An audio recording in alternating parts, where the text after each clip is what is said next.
6월 10일을 전후로 해서 이 북한의 태도가 많이 변화되고 있죠. 거칠어졌고 또 여러 가지 것으로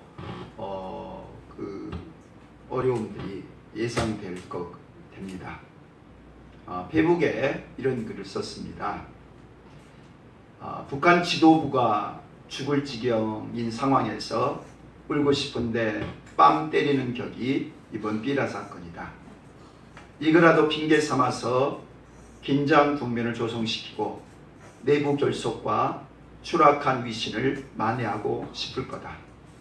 그만큼 북한 내부가 힘들고 어려워졌다라고 하는 의미이다. 6.25 70주년인 올해 중약하고요.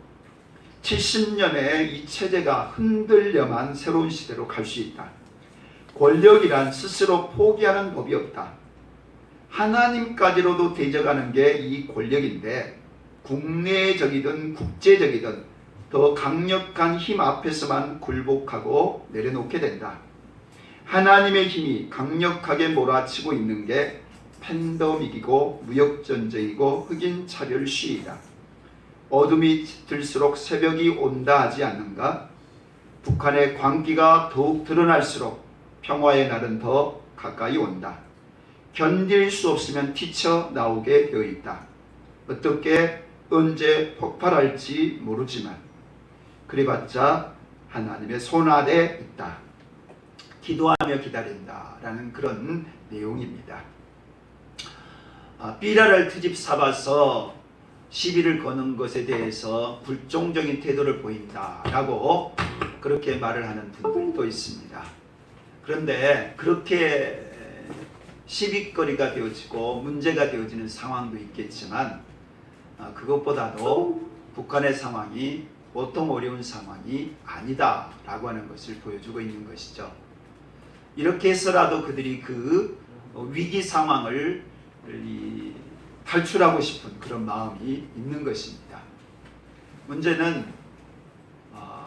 쥐가 궁지에 몰리게 되면 고양이를 물 수가 있다는 겁니다. 그것이 이판사판이 되어질 때 우리 모두에게 큰 비극이 될 수 있기에 우리가 그런 일이 없도록 기도해야 되겠다라는 거죠. 우리 집사님도 피 흘림이 없는 복음 통일에 대해서 말씀을 하셨는데 통일돼야 되겠지만 피 흘리지 않고 평화적으로 복음으로 통일돼야 되겠다라고 하는 거죠. 새로운 술은 새로운 부대에 담아야 된다. 주님 그렇게 말씀하셨죠. 새 부대란 뜻은 새로운 것에 대한 변화의 욕구가 그만큼 있기 때문에 변화하게 되어진다라고 하는 겁니다. 살만하고 또한 버틸만 하는데 변화하는 사람은 없습니다. 사람이 변화한다라고 하는 뜻은 뭐냐면 변하지 않을 수가 없기 때문에 변하는 겁니다. 그러니까 지탱하고 보존하고 보호하는 그런 상황에서 벗어나려면은 그것을 이겨낼 만한 변화의 욕구, 변화의 힘이 더 강해져야 된다라고 하는 것입니다. 그런 점에서 우리가 변해야 되는 그런 중요한 시점에 와 있는 것은 분명합니다. 초대교회도 마찬가지입니다. 지금 여러 가지로 변화가 일어나고 있습니다. 첫째는 사도 중심에서 평신도 중심으로 변화하고 있다는 거죠. 이미 6장에 살펴보았지만 7명의 집사를 선택합니다. 성령과 지혜가 충만하고 칭찬받은 사람 7명을 선택합니다. 그러니까 12명의 사도 중심이었던 교회가 7명의 이 평신도 지도자들을 더 보강을 해서 교회가 변화되고 있는 새로워지고 있는 그런 상황을 보여주고 있습니다. 그것은 지금까지 목사 중심의 교회가 이제는 평신도 중심의 교회로 바뀌어지고 있다라고 하는 겁니다. 이 7명의 집사 중에서 스데반의 순교가 나왔고 빌립 집사의 사마리아 전도가 이루어졌던 것이죠. 그러니까 12사도는 할 수 없었던 일을 이 7명의 집사를 통해서 이루고 있는 일, 그게 평신도로서의 변화가 이루어지고 있는 겁니다. 두 번째는 사마리아 지역으로 복음이 확장되고 있는 것이죠. 사울이라고 하는 사람에 의해서 박해가 일어납니다. 그 박해 때문에 예루살렘에 있을 수 없던 성도들이 뿔뿔이 흩어져 가죠. 그래서 그들이 간 곳이 유대 지역이었고 사마리아 지역이었습니다. 박해 때문에 흩어져 간 것이죠. 근데 그들은 나중에 어디까지 가냐면 이방 지역까지 가게 되어서 안디옥이라고 하는 곳까지 가게 됩니다. 사울의 박해에 의해서 그들이 간 곳이 안디옥이었습니다. 근데 참 놀랍고 역설적인 것은 그 안디옥에서 박해자였던 이 사울이 회심해서 그 안디옥을 근거지로 해서 새로운 선교의 장이 열려진다라고 하는 겁니다. 하나님의 역사는 이렇게 놀랍습니다. 분명히 박해자로서 등장했던 사울 때문에 이루어진 일인데 그게 또 기회가 돼서 사울이 전도자로 세워진, 선교사로 세워진 자리가 이방인의 이 안디옥이었다라고 하는 것입니다. 그래서 이방인 지역의 전도가 이루어지고 있습니다. 그리고 세 번째는 그 중심에 고넬료라고 하는 사람이 등장을 하고 있습니다. 11장 2절 말씀 같이 읽어보겠습니다. 베드로가 예루살렘에 올라갔을 때 할례자들이 비난하여 이르되 내가 무할례자의 집에 들어가 함께 먹었다 하니. 아멘. 사도행전 10장 전체는 고넬료 사건을 다루고 있습니다. 그런데 한 장 전체에 이렇게 사건 하나를 다루는 것은 예사 사건이 아닙니다. 7장에 보게 되면 스데반의 순교 사건 때 1장 전체를 다루어서 스데반의 사건을 다루고 있습니다. 이 얘기는 스데반의 순교가 초대교회 안에 매우 중요한 중대한 의미를 가지고 있기 때문입니다. 마찬가지로 10장 사건 전부가 고넬료 사건을 다루고 있다는 것은 이 고넬료의 이 회심 사건이 매우 중요한 의미를 가지고 있다라는 그런 뜻입니다. 그리고 나서 11장에 가게 되면 베드로가 예루살렘에 올라갑니다. 그러자 예루살렘의 사람들이 시비를 거는 거예요. 베드로라 할지라도 이방인 집에 가서 숙식을 함께 했다라고 하는 걸 가지고 시비를 겁니다. 그러자 베드로가 이방인 고넬료가 회심했던 성령 임하신 사건을 간증하게 될 때 비로소 예루살렘 교회가 이 이방인 고넬료의 회심 사건을 용납하는 그런 사건이 벌어집니다. 그러나 우리가 생각하는 것처럼 이방인의 전도 또 이방인의 구원은 그렇게 쉽게 허락될 일이 아니었습니다. 사도행전 15장에서 이런 사건이 벌어집니다. 이제 1차 전도행을 끝나고 돌아왔던 이 사울과 또 바나바가 시비가 붙은 겁니다. 가는 곳마다 유대인들과 충돌이 생긴 거예요. 유대인들 입장에서는 유대인의 율법을 지켜야 된다고 주장을 했던 것이고 사울 입장에서는 예수를 믿어야 구원받는다라고 하는 이 두 가지가 충돌되는 것입니다. 그래서 1차 전도행을 마친 다음에 그 문제를 해결하기 위해서 예루살렘에서 전 교회의 지도자들이 모여서 1차 고무회라고 하는 회의를 열게 됩니다. 그 주제는 이방인의 구원 문제, 우리가 이방인이지 않습니까? 우리 같은 이방인들의 구원을 어떻게 할 것이냐라고 하는 그런 주제였습니다. 여러 토론이 되어지는 도중에 이 베드로가 한 얘기입니다. 많은 변론이 있는 후에 베드로가 일어나서 이렇게 하는 겁니다. 형제들아, 오래전에 있었던 고넬료의 사건을 알고 있지 않느냐? 바로 고넬료가 이방인임에도 불구하고 우리처럼 성령 받아서 예수 믿고 구원받았다. 바로 그것은 오늘 이 사건을 하나님이 예비하시려고 해준 게 아니겠느냐라는 얘기를 하면서 이방인의 구원 문제에 대한 간증, 결론을 내립니다. 그러자 수장이었던 야고보가 이방인도 구원이 가능하다고 결정을 하게 됩니다. 비로소 이방인된 우리가 구원받는 그런 결정적인 결의가 이루어지게 되는 거죠. 그런데 여기서도 고넬료의 회심 사건이 등장을 하고 있다는 겁니다. 다시 말하면 고넬료가 예수 믿고 구원받아 회심하는 사건은 단순히 한 사람이나 한 가정의 변화가 아니라 이방인 구원이 이루어지는 그런 분기점이 되는 매우 중요한 사건이었다라고 하는 것입니다. 자, 이방인 최초의 메신저였던 고넬료 1절 말씀 읽어볼까요? 가이사라에 고넬료라는 사람이 있으니. 아멘. 가이사라라고 하는 지역이 등장합니다. 이 가이사는 바닷가에 있는 해안 도시입니다. 근데 로마 때 이게 로마의 주둔군이 있었던 자리입니다. 이 가이사는 나중에 이 체포되었던 바울이 로마에 압송되기 전에 2년 동안이나 억류되었었던 감옥이 있었던, 로마군이 주둔하고 있었고 또 로마군이 주둔한다는 것은 그만큼 중요한 도시였다 이 말이죠. 그러니까 예루살렘은 유대인의 중심이고 가이사는 로마인들의 중심이었던 곳이다, 그렇게 보면 됩니다. 근데 그 가이사에 고넬료라고 하는 사람이 있었다라고 하는 말이 나옵니다. 사도행전 25장도 보면은 이 바울을 데려오라 한 곳이 가이사랍니다. 이게 가이사가 얼마만큼 중요한 도시인가를 알 수가 있죠.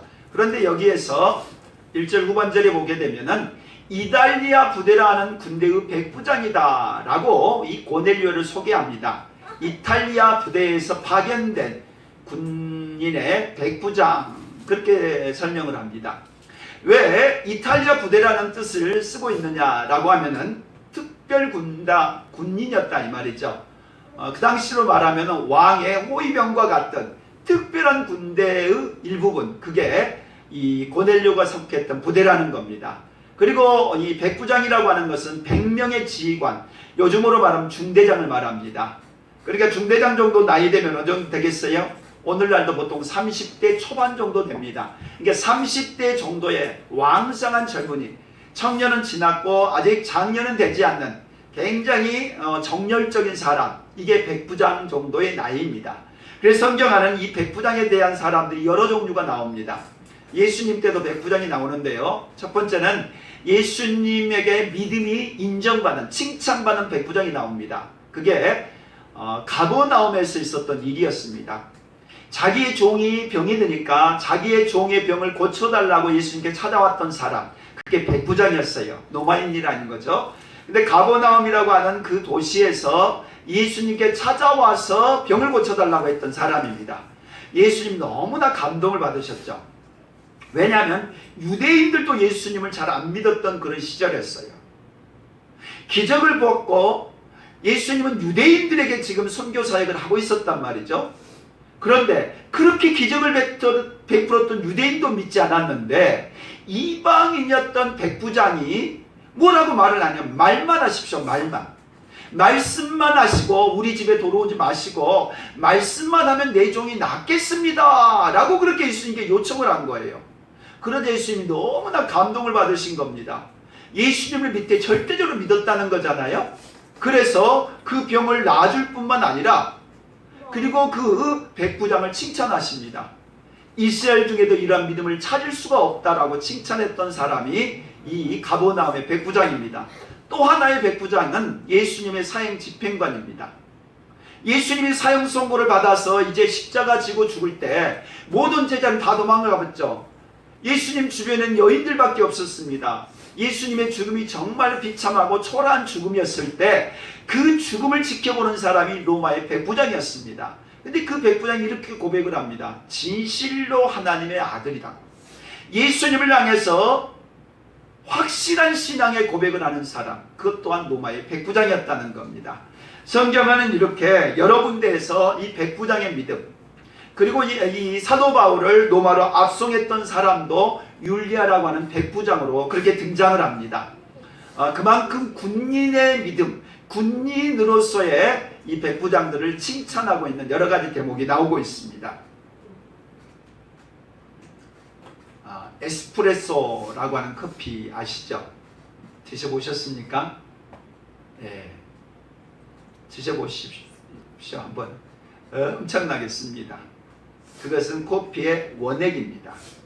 원액인데 너무나 쓰기 때문에 아무도 안 먹으려고 해요. 진짜 커피의 매니아들은 에스프레소를 먹어요. 근데 일반 사람들 쓰기 때문에 먹지를 않습니다. 찾지도 않고 먹지도 않고 또 좋아하지도 않아요. 그런데 모든 커피점마다 반드시 에스프레소라고 하는 이 커피가 있습니다. 이상하잖아요. 아니 먹지도 않는데 왜 에스프레소가 있느냐라고 하는 거죠. 그것은 모든 커피의 기본이 바로 이 에스프레소부터 시작하기 때문에 그렇습니다. 커피 안에 무엇을 첨가하느냐에 따라서 카페라테도 되고 모카도 되고 또 여러 가지 커피가 되는 거예요. 그러니까 커피의 기본, 이게 에스프레소입니다. 이게 없으면 다른 커피를 만들 수가 없는 거예요. 그래서 한약에 있어서는 감초라는 게 있습니다. 한약은 너무 써요. 그렇기 때문에 이 한약을 먹기 위해서는 감초를 집어넣어야만 먹을 수가 있어요. 그래서 에스프레소나 약방의 감초는 반드시 필요한, 정말 중요한, 그런데 이것 자체로서는 큰 역할을 하는 게 아니에요. 그렇지만은 이것이 없으면 될 수 없는 것, 그것과 같은 것이 바로 오늘 말씀하는 이 고넬료와 같은 사람이 아니겠느냐라고 볼 수 있습니다. 고넬료는 자기 자신의 가치보다도 장차 등장할 사도 바울을 위한, 사도 바울이 본격적인 이방 선교에 나서게 되는데 그 기초를 닦아주는 그런 사람이다 라고 할 수 있습니다. 이 고넬료가 그렇게 쓰임을 받게 된 그 이유를 찾아보고자 합니다. 고넬료는 하나님을 경외했던 사람이다, 그렇게 나옵니다. 자, 2절 말씀 다 함께 읽어보겠습니다. 그가 경건하여 온 지방과 더불어 하나님을 경외했더라. 아멘. 그가 에스프레소와 같고 감초와도 같고 정말 필요한 그런 사람이 될 수 있었던 첫 번째 이유, 하나님을 경외하는 자였다라는 그런 말이 나옵니다. 경건하다, 이 말은 세상 사람들과 구별되어진 하나님을 신실히 믿는 사람, 이게 경건이라고 그러죠. 사람들하고 똑같지 않다는 겁니다. 두 번째, 경외라고 하는 뜻은 하나님을 높이고 두려워했다라는 뜻이에요. 그래서 특별히 구약에 보면 하나님을 경외하는 자에 대한 얘기가 참 많이 나와요. 어때요? 경외합니까? 하나님에 대한 경외하는 마음이 있습니까? 우리가 높은 사람 만나게 될 때 그냥 안 만나죠. 우리가 무슨 그 중요한 자리에 가면은 옷차림이라든가 마음가짐 그냥 가지 않잖아요. 심지어는 PPT 하나 하기 위해서 얼마나 연습을 하고 신경을 씁니까? 그것이 바로 경외하는 마음이에요. 왜냐하면 두려움도 있고 높이려고 하는 마음도 있고 하기에 최선을 다해서 준비하는 것, 이게 경외라는 겁니다. 고넬료는 경건했을 뿐만 아니라 경외하는 하나님의 사람, 그러기에 하나님도 그를 귀중히 여기는 사람이었다라고 하는 것이죠. 그런데 나는 하나님 잘 믿는다고 그래요. 나는 열심히 믿는다고 그래요. 나처럼 해봐. 그런데 그 사람의 신앙이 진짜 경외하고 경건한 걸 어떻게 알 수 있느냐? 그가 경건하여 온 지방과 더불어 라고 그랬어요. 중요한 것은 나로 인해서 온 집안이 하나님을 경외하는가, 이걸 보면 알아요.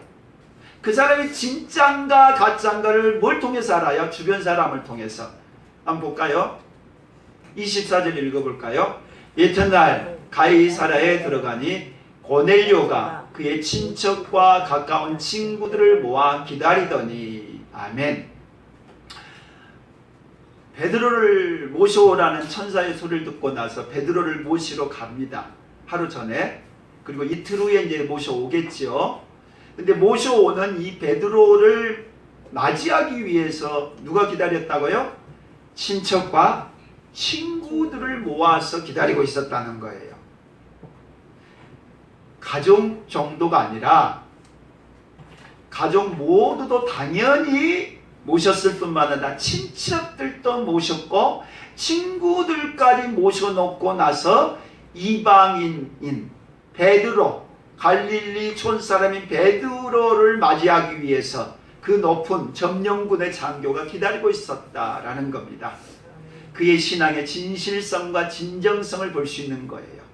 우리 가정 안에서 나로 인해서 우리 가정이 얼마나 예수 믿고 있는지, 나를 통해서 주변 사람들이 얼마나 나를 신뢰하고 있는지를 보면 안다는 겁니다. 내 말을 얼마나 믿어주는가라는 거죠. 내가 믿는 신앙의 진짜인가를 믿어줄 수 있는 것, 그게 바로 친척과 친구다라는 겁니다. 그러니까 이 고넬료가 얼마나 하나님을 신실히 섬겼는가를 뭘 보면 알아요? 온 집안이 하나님을 섬겼다라고 하는 걸 볼 수 있는 거예요. 고넬료는 유대인이 아니에요. 고넬료는 로마 사람이에요. 그리고 그 먼 노마에서 그 유대까지 와서 파견된 부대장이에요. 그런데 예수를 믿어야 될 이유가 없어요. 하나님을 믿어야 될 이유가 없는 사람이에요. 그럼에도 불구하고 그가 자기뿐만 아니라 온 집안이 예수를 믿었던, 하나님을 믿었던 그런 복된 가문의 사람, 하나님이 그를 축복하셨던 걸 볼 수 있습니다. 두 번째입니다. 그는 기도하는 사람이었다라고 나옵니다. 백성을 많이 구제하고 하나님께 항상 기도하더니 이렇게 신망을 받고 신뢰와 또 인정을 받게 된 이유가 있습니다. 말로 해서 됩니까? 안 그렇죠. 그의 삶이 인정을 받았다는 겁니다. 뭘 통해서요? 첫째는 구제. 구제라는 게 뭐예요? 말로 하는 겁니까? 아니죠. 그가 물질로서 그의 삶을 통해서 구제를 했기 때문에 이웃들로부터 신망을 받는 겁니다. 아무리 말을 해도 사람들이 믿어주질 않죠. 그렇지만 구제를 했기 때문에 사람들이 그를 따를 수 있었던 거죠. 나 구제만 하고 착하기만 해서 쓰임받을 수 있어요? 하나님께 기도했다는 겁니다. 특별히 항상 기도했다는 거예요. 항상 기도했다라고 하는 걸 어떻게 알 수 있습니까? 항상 기도했다라는 것은 정한 시간에 기도했다라는 뜻이에요. 3절에 보면은 9시쯤 기도했대 환상 중에 천사가 나타난 걸 보게 됩니다. 항상 기도하는 것, 이건 정해진 시간에 기도한다 이 뜻이에요. 아마 혼자 한 것 같아요. 혼자 했기 때문에 하나님이 이 고넬료에게 혼자 기도하는 고넬료에게 나타난 거예요. 그리고 4절 말씀 같이 읽어볼까요? 내 기도와 구제가 하나님 앞에 상달되어 기억하신 바 되었으니. 한 번 더.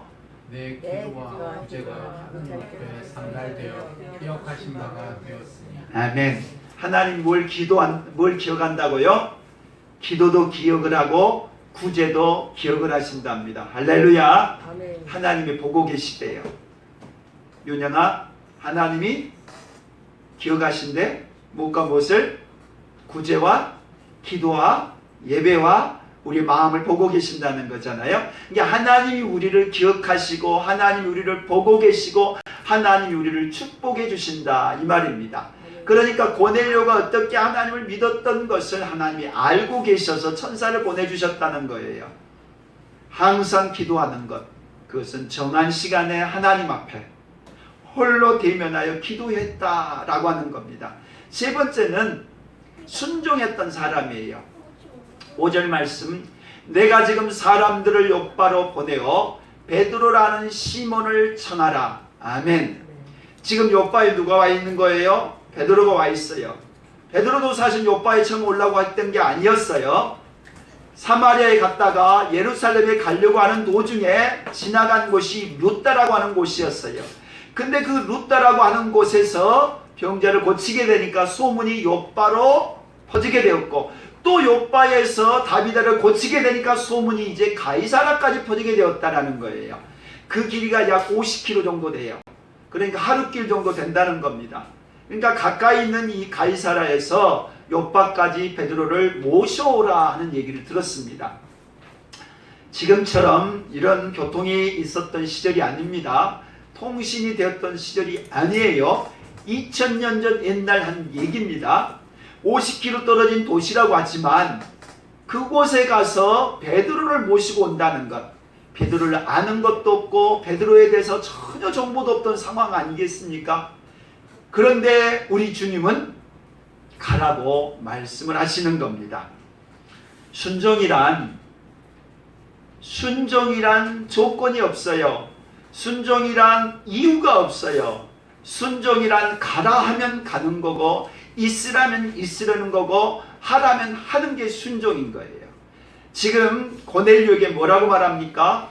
요바라는 곳에 가서 베드로를 데려오라 라고 하는 거잖아요. 그것도 지금 하라는 거예요. 지금 미루지 말라는 거예요. 이게 순종이라는 겁니다. 아브라함의 순종, 네 아들 바치라, 따지는 게 없다는 거예요.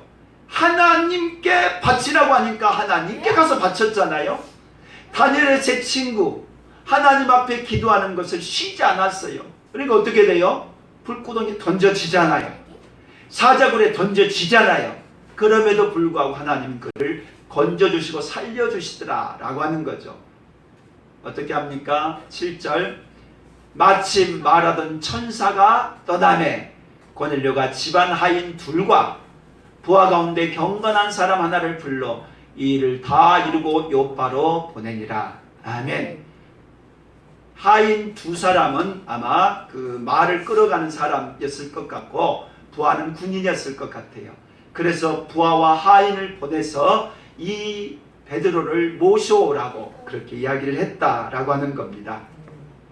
순종했던 사람 고넬료, 하나님 말씀을 들었고 기도를 했고 또한 하나님께 경외했었던 그를 하나님은 쓰셔서 그에게 베드로를 통해서 하나님 말씀을 듣게 하시고 나중에 성령 받아 이방인 최초의 전도자요 구원자가 되게 해주셨다라고 하는 것이죠.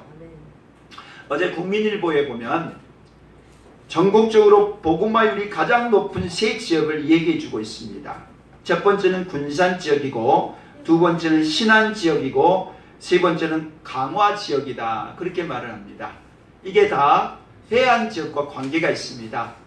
군산과 목포와 인천을 중심으로 한 해안가와 관계가 있는 지역들입니다. 근데 이 지역은 보통 30 내지 35%로 교회도 많고 어떤 지역은 8, 90%가 예수를 믿는 그런 지역들입니다. 근데 그 중에서도 가장 복음화율이 높은 도가 전라북도라고 합니다. 근데 이 전라북도가 가장 이 복음화율이 높게 된 이유가 여러 가지가 있는데 그 중에 하나가 군산에서 선교했었던 전킨 선교사가 계시다고 합니다. 이 전킨 선교사는 1892년에 한국에 오셨습니다.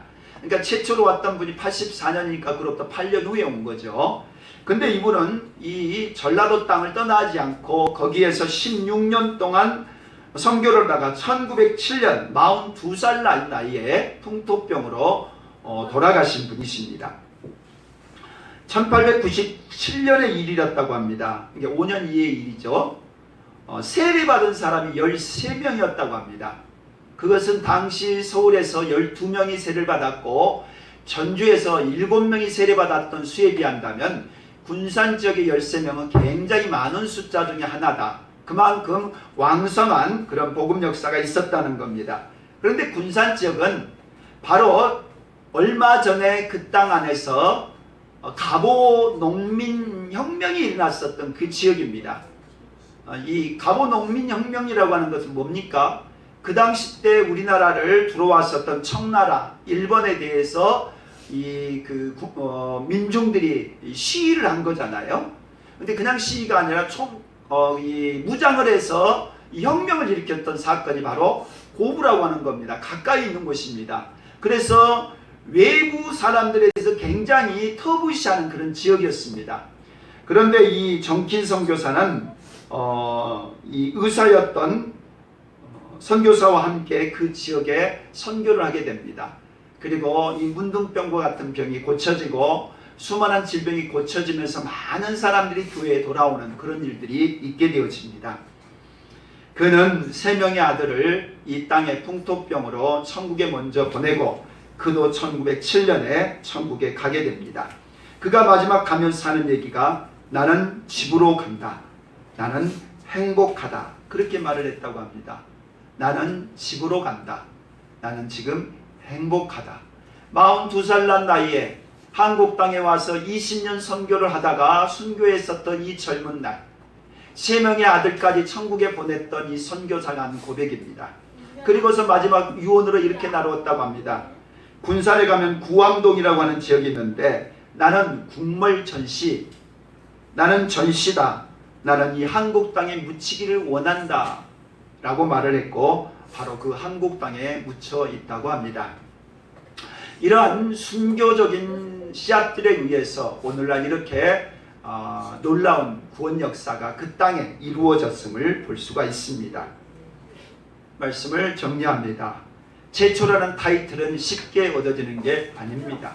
최초의 크리스천, 최초의 전도자, 최초의 교회 일꾼 그냥 얻어지는 게 아니라는 겁니다. 불신 가정에서 최초로 예수 믿는 사람 쉽지가 않지 않습니까? 이렇게 개척교회를 섬기면서 최초로부터 주님을 섬겼다는 것, 주님이 일꾼 되었다는 것, 이게 쉬운 일이 아니에요. 어디 가나 최초란 타이틀은 그냥 얻어지는 게 아닙니다. 이방인 최초로 구원받았던 고넬료에게 최초의 구원받은 역사에 대한 이름이 이렇게 타이틀이 붙여지고 있습니다. 약방의 감초와 같이 또 커피의 에스프레소와 같이 바로 이들에게 이런 어떤 타이틀이 붙여지고 있다는 겁니다. 고넬료는 바로 이방인 선교 시대를 열어가기 위한 최초의 구원자였고 이방인의 핵심자였고 바로 그것이 토대가 되어서 로마 교회가 세워졌다라고 하는 그런 주장들도 있습니다. 우리의 작은 헌신이, 우리의 작은 순종이 하나님의 구원 역사에 그런 이정표가 되어지고 초석이 될 수